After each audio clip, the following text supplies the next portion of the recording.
Evo ga, upravo smo krenuli da se obračunamo sa Frank Millerom kod OK Korala, ili točno u podne, ili šta god to bilo.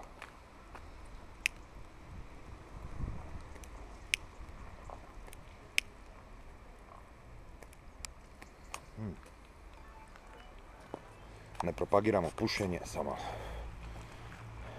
samo sekund. Halo? Ej, pa poštovanje, baš sam te danas htio zvat. Evo, snimam vlog, dobio sam izazov ko će snimiti bolji vlog, pa sam nabio šešir kao obračun kod vloga i hodam po gradu, ko će ispast veća budala. I sad ćeš i ti bit kak pričam s tobom. Pričam inače sa Leonom Tiljak Bono, najljepšom curom u Hrvatskoj. Sutra ću je vidjeti, poljubit naravno. Gledaju me ljudi, imam šešir kao bojski na glavi, maskirne. Aj nazvat ću te čim dođem kući, može? Može. Da se dogovorimo, dogovoreno. Aj, čao, bye bye. Ja se inače ispričavam što ne gledam u kameru dok hodam, jer to mi je profesionalna deformacija sa snimanja. Čekajte da pređem cestu, šešir sam skinuo, jer ga sad držim iznad kamere da je baš ne uništim.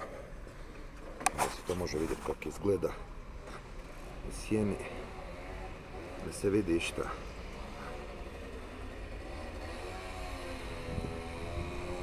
Evo ga. Tako, sad ste upravo vidjeli odraze od hotela Park, ovdje u Slavonskom Brodu, nekad najveće izdanje, koje su bili brojni sportaši, mislim čak da je i Tito bio, a pogledajte kako sad izgleda.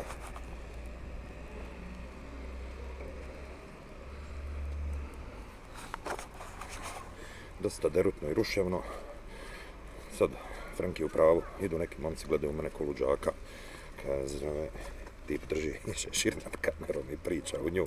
Mislim, stvarno, fakat Franki, ovo je totalno čudno. Tak, eto. Mislim, ja bih htio ovako, neću niš puno mudrovati, jer sam samo reći kako općenito ova amaterska filmska scena, odnosno balkanski youtuberi koje obavezno posjetite i ove kanale od ostalih momaka koji su i cura naravno tamo, kako me ta amaterska scena i sami ti, čak sad i ovi vlogovi, učinilo da stvarno upoznam super ljude koje nikad ne bi imao priliku upoznat i sa kojima imam osjećaj da sam cijeli život i da smo jako bliski. Stvarno dobri prijatelji da smo se razvili. Čekajte da pređem cestu. Opala. Tako. Evo me sad na Brodskom korzu. Još se malo šetam. Sve sam mislio možda nešto i pametno kažem. Nisam se brio. Sa ovim svojim činom odajem homage Sinemaniji. Jer ja sutra ne idem na skijanje, idem na parenje, ne svoje naravno, ali idem gore ispod Alpa, pa isto da ne budem ko mačja guza.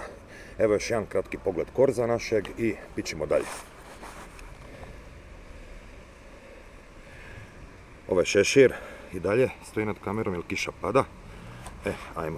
Sad, što kiša pada, meni je žao Franki što nisam mogao više praviti budalo od sebe pred ljudima u gradu. Sam došao na kavu i idem po svoju ženu da popije sa mnom kavu. Usput, nadam se da će vas pozdraviti.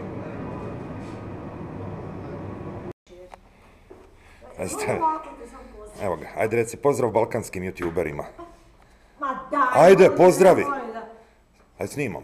Pozdravljam sve balkanske youtubere. Ja sam žena ovog najgoreg balkanskog youtubera. Evo, to je bila moja žena po koju sam došao da odemo na kavu. Jela, nemoj mi sve. Evo, slušajte šta pametno ima Mirela za reći. Moj kako je, daj. Stavite to slobodno u eter. Samo eto. Evo, može? Ma, slobodno stavite. Možemo i vas metiti, kaže. Ovako, evo jedan ljubazan. Evo ga, fino. Evo ga, da svi vide, da. Pa volim se biti. Eno, onako najbolje da se vidimo, vidi fino ovo gledalo. Evo ga.